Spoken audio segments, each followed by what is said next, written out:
Good afternoon. My name is Jason Schneider, and I'm a hand and upper extremity surgeon with Resurgence Orthopedics. And I'm here today with owner and operator of Steele Boxing, Steele, who's a professional boxer.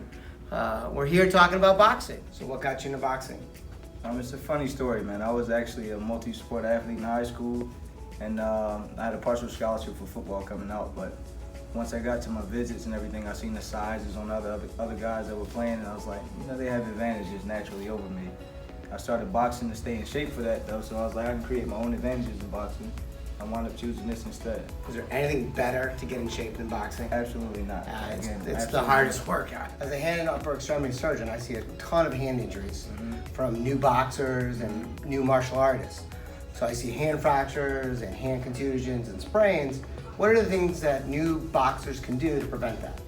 The number one thing you should do to prevent that is make sure you're properly wrapping your hands. There's a lot of different ways to do it, but there are certain key points that you want to make sure you cover when you're doing that, and that's protecting your knuckles, protecting your wrists, making sure your bones are stabilized, but it's not so tight that you're cutting your circulation off. The other thing that I found that really helps for new boxers is proper technique, really hitting with the first two knuckles. Absolutely. And not the bottom two. Absolutely. I see a lot of brawler fractures that are coming over. They're doing the haymaker because they don't learn proper technique, and they break their knuckle and they have a boxer's fracture. Right. But boxers we don't like to see that because we want them to line everything up, hit with the first two knuckles, Absolutely. and hit properly.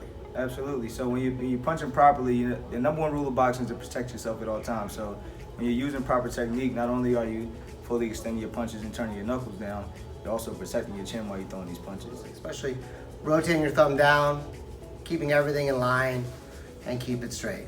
Also, you can do stuff like hitting the bag lightly just to toughen your knuckles up as well.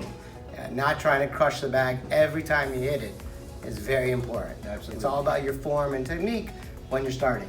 So I'm Jason Schneider, a hand and upper extremity specialist with Resurgence, and this is Steele of Steele Boxing. Hopefully this has helped. Come and join us in the gym. It's a lot of fun.